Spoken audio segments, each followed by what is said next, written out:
आप लोग कैसे हैं।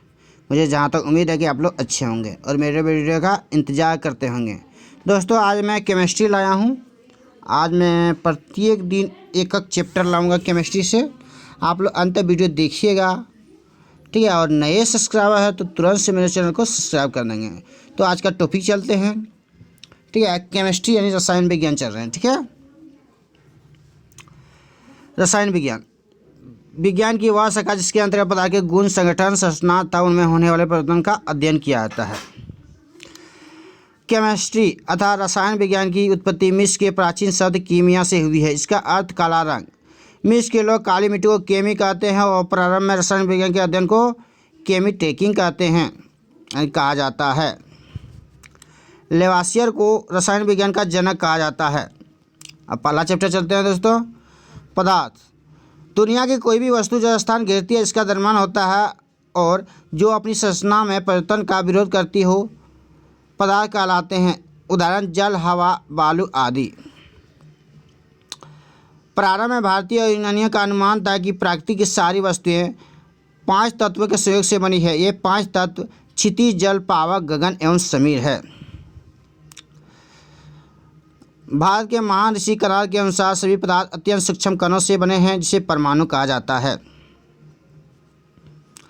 ये पदार्थ का 2 भागों में विभाजित किया गया है, भौतिकी वर्गीकरण और रासायनिक वर्गीकरण।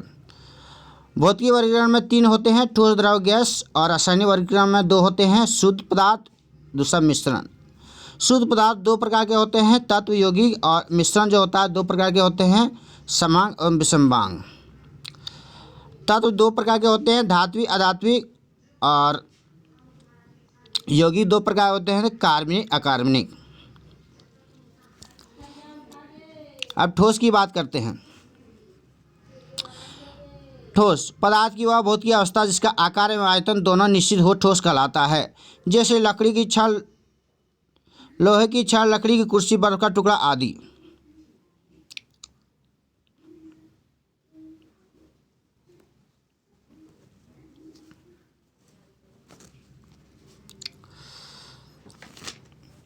द्रव की बात करते हैं। पदार्थ की वह भौतिक अवस्था जिसका आकार अनिश्चित एवं आयतन निश्चित हो द्रव कहलाता है। जैसे अल्कोहल, पानी, तारपीन का तेल, मिट्टी तेल आदि। गैस पदार्थ की वह भौतिक अवस्था जिसका आकार एवं आयतन दोनों अनिश्चित हो गैस कहलाता है। जैसे हवा, ऑक्सीजन आदि। इसको बता दिए। गैसों का कोई पिष्ट नहीं होता है, इसका विसरण बहुत अधिक होता है तथा इसे आसानी से संपीड़ित किया जा सकता है। अगला चलते हैं।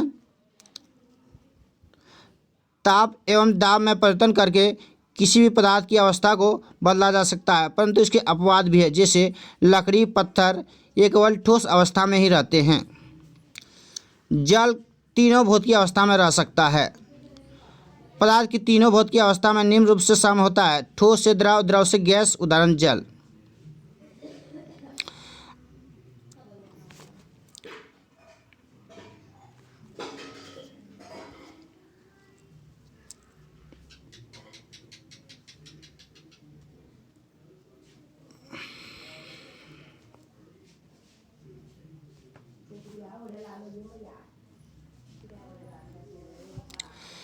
पृथ्वी पर पाए जाने वाले प्रमुख तत्व एवं उनका प्रतिशत देखते हैं।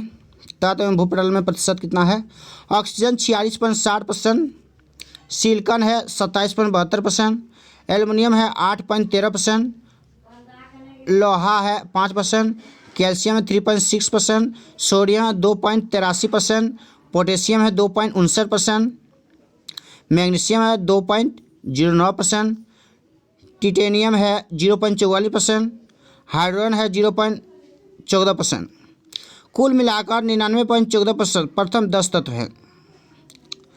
अब यौगिक की बात करते हैं।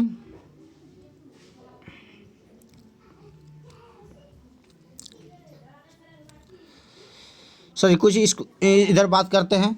कुछ पदार्थ गर्म करने पर सीधे ठोस रूप से गैस बन जाते हैं, उसे ऊर्ध्वपातन कहते हैं। जैसे आयोडीन, कपूर आदि। पदार्थ की चौथी अवस्था प्लाज्मा एवं 5वीं अवस्था बोस-आइंस्टीन कंडेंसेट है। तत्व वह शुद्ध पदार्थ है जिसे किसी भी ज्ञात भौतिकी एवं रासायनिक विधियों से ना तो दो या दो से अधिक पदार्थ में विभाजित किया जा सकता है और ना ही अन्य सरल पदार्थ के योग से बनाया जा सकता है, जैसे सोना, चांदी, ऑक्सीजन आदि। यौगिक की बात करते हैं। वह शुद्ध पदार्थ जो रासायनिक रूप से दो या दो से अधिक तत्वों के एक निश्चित अनुपात में संयोग से बने हैं यौगिक कहलाते हैं। यौगिक के गुण उसके अवयवी तत्वों के गुण से भिन्न होता है। जैसे जल ऑक्सीजन और हाइड्रोजन से मिलकर बनता है। इसमें ऑक्सीजन जलने में सहायक होता है और हाइड्रोजन खुद जलता है, लेकिन इन दोनों का यौगिक जल आग को बुझा देता है। मिश्रण की बात करते हैं। मिश्रण यानी मिक्सचर वह पदार्थ जो दो या दो से अधिक तत्वों या यौगिक के किसी भी अनुपात के मिलाने से प्राप्त होता है, मिश्रण कहलाता है। इसे सरल आंतरिक विधि द्वारा पुनः प्रारंभिक अवयव से प्राप्त किया जा सकता है, जैसे हवा।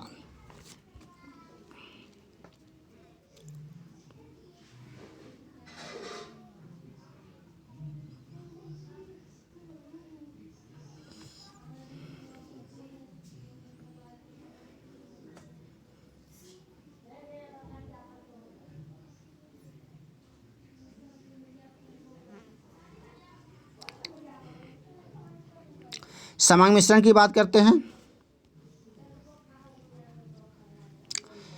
निश्चित अनुपात में अवयवों को मिलाने से समांग मिश्रण का निर्माण होता है। इसके प्रत्येक भाग के गुण धर्म एक समान होते हैं, जैसे चीनी या नमक का जलीय विलयन, हवा आदि। विषमांग मिश्रण की बात करते हैं। अनिश्चित अनुपात में अवयवों को मिलाने से विषमांग मिश्रण का निर्माण होता है। इसके प्रत्येक भाग के गुण एवं संगठन भिन्न भिन्न होते हैं, जैसे बारूद, कुआसा आदि। समांतर शरीर में तत्वों की औसत मात्रा तत्व उसका प्रतिशत बात करते हैं हम।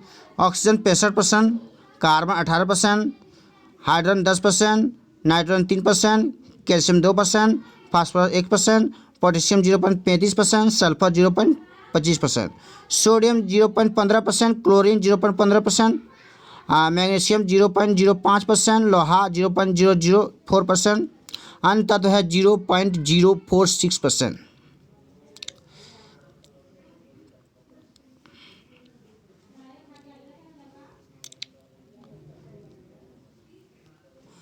रवाकरण की बात करते हैं।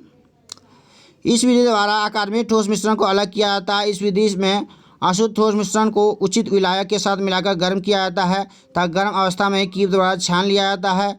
छानने के बाद विलयन को कम ताप पर धीरे धीरे ठंडा किया जाता है। ठंडा होने पर शुद्ध पदार्थ क्रिस्टल के रूप में विलयन से पृथक हो जाता है।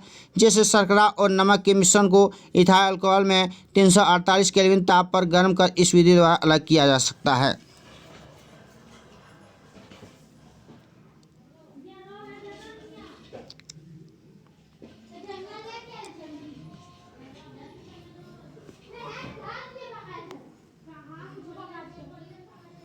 अब आसवन विधि की बात करते हैं। जब दो द्रवों के क्वथनांक में अंतर अधिक होता है तो उसके मिश्रण को आसवन विधि से पृथक करते हैं, अर्थात यह द्रव के मिश्रण को अलग करने की विधि है। इसका प्रथम भाग वाष्पीकरण एवं दूसरा भाग संघनन कहलाता है। उत्पादन की बात करते हैं। इस विधि द्वारा दो ऐसे ठोस के मिश्रण को अलग करते हैं, इसमें एक ठोस उत्पादित हो, दूसरा नहीं। इस विधि में Kapoor, naphthalene, ammonia chloride, anthracene आदि को अलग करते हैं। आंशिक आसवन की बात करते हैं। इस विधि से वैसे मिश्रित द्रव को अलग करते हैं जिसके क्वथनांक में अंतर बहुत कम होता है। खनिज तेल या कच्चे तेल में से शुद्ध डीजल, पेट्रोल, मिट्टी तेल, कोयला आदि इस विधि द्वारा अलग किया जाता है। वर्ण लेखन की बात करते हैं। इस विधि इस तथ्य पर आधारित है कि किसी मिश्रण के विभिन्न घटकों की अवशोषण क्षमता भिन्न भिन्न होती है तथा वे किसी अधिशोषण पदार्थ में विभिन्न दूरियों पर अवशोषित होते हैं। इस प्रकार वे पृथक कर लिए जाते हैं। भाप आसवन की बात करते हैं। इस विधि से कार्बनिक मिश्रण को शुद्ध किया जाता है जो जल में घुलनशील होता है परंतु भाप के साथ वाष्पशील होता है। इस विधि द्वारा विशेष रूप से उन पदार्थ का शुद्धिकरण किया जाता है जो अपने क्वथनांक पर अपघटित हो जाते हैं, जैसे स्टोन, मेथिल अल्कोहल आदि। अब द्रव्यमाप की बात करते हैं। पदार्थ की अवस्था परिवर्तन यानी द्रव्यमाप। गर्म करने पर जब ठोस पदार्थ द्रव अवस्था में परिवर्तित होते हैं तो उनमें से अधिकांश में यह परिवर्तन एक विशेष दाब पर तथा एक नियत ताप पर होता है। यह नियत ताप वस्तु का द्रव्यमाप कहलाता है। जब तक पदार्थ गलता ठोस के आखिरी कण तक रहता है तब तक ताप स्थिर रहता है। अधिक विशेष दाब नियत रहे।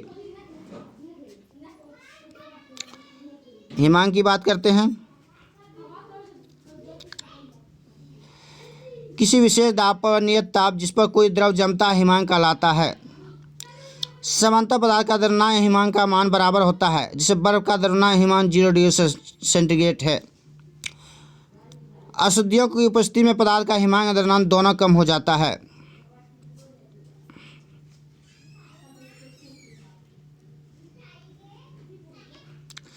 द्रव्यमान पर दाब का प्रभाव। उन पदार्थ के द्रव्यमान दाब बढ़ाने से बढ़ जाते हैं, इसका आयतन गलने पर बढ़ जाते हैं, मोम, तांबा आदि। दूसरा चलते हैं।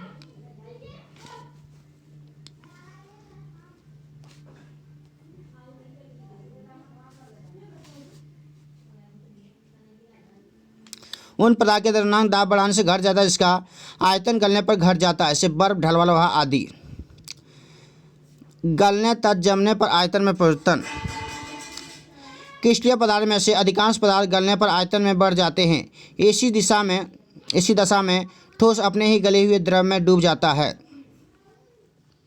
ढला हुआ लोहा, बर्फ, एंटीमनी, बिस्मथ, पीतल आदि गलने पर आयतन में सिकुड़ते हैं। अतः इस प्रकार के ठोस अपने ही गले हुए द्रव में पलवन करते रहते हैं। इसी विशेष गुण के कारण बर्फ का टुकड़ा गले हुए पानी में पलवन करता है। सांचे में केवल वे पदार्थ ढाले जा सकते हैं जो ठोस बनने पर आयतन में बढ़ते हैं, क्योंकि तभी वे सांचे के आकार को पूर्णतः प्राप्त कर सकते हैं। मुद्रण धातु ऐसे पदार्थ के बने होते हैं जो जमने पर आयतन में बढ़ते हैं। चांदी या सोने की मुद्रा ढाई नहीं जाती, केवल मुहर लगाकर बनाई जाती है।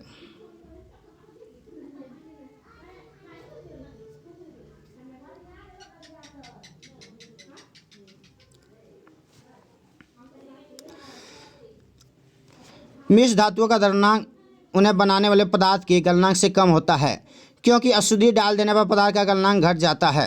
हिमकारी मिश्रण की बात करते हैं। हिमकारी मिश्रण। किसी ठोस को उसके द्रव्यमान पर गलने के लिए ऊष्मा की आवश्यकता होगी, जो उसकी गुप्त ऊष्मा होगी। यह ऊष्मा साधारणतः बाहर से मिलती है। जैसे जल में बर्फ का टुकड़ा मिलाने पर बर्फ गलेगी, परंतु गलने के लिए द्रव्यमान पर यह जल से ऊष्मा लेगी, जिससे जल का तापमान घटने लगेगा और मिश्रण का ताप घट जाएगा। हिमकारी मिश्रण का बनना इसी सिद्धांत पर आधारित है। उदाहरण, घर पर आइसक्रीम जमाने के लिए नमक का 1 भाग बर्फ का 3 भाग मिलाया जाता है। इससे मिश्रण का ताप -22 डिग्री सेंटीग्रेड प्राप्त होता है। वाष्पीकरण की बात करते हैं। द्रव से वाष्प में परिवर्तन होने की क्रिया वाष्पीकरण कहलाती है। यह 2 प्रकार की होती है। पहला वाष्पन, दूसरा क्वथनांक। क्वथनांक से कम ताप पर द्रव के वाष्प में परिवर्तन होने की प्रक्रिया को वाष्पन कहते हैं। वाष्पन की क्रिया निम्न बातों पर निर्भर करती है। पहला नंबर क्वथनांक का कम होना, दूसरा द्रव का ताप, तीसरा द्रव के खुले पृष्ठ का क्षेत्रफल। पहला चलते हैं क्वथनांक का कम होना। क्वथनांक जितना कम होगा वाष्पन की क्रिया उतनी ही तेजी से होगा। दूसरा चलते हैं द्रव का ताप। द्रव का ताप अधिक होने पर वाष्पन की अधिक होगा। तीसरा चलते हैं द्रव के खुले पृष्ठ का क्षेत्रफल अधिक होने पर वाष्पन तेजी से होगा।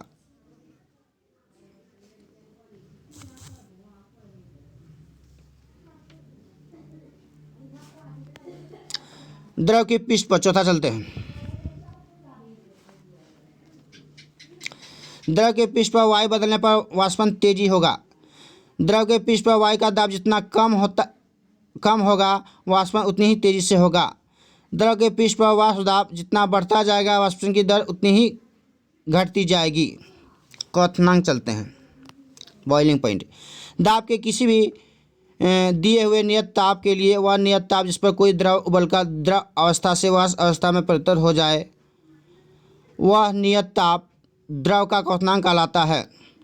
दाब बढ़ाने पर द्रव का क्वथनांक बढ़ जाता है और दाब घटाने से द्रव का क्वथनांक घट जाता है। तो दोस्तों आज के लिए इतना ही। कल दूसरा चैप्टर लाएंगे।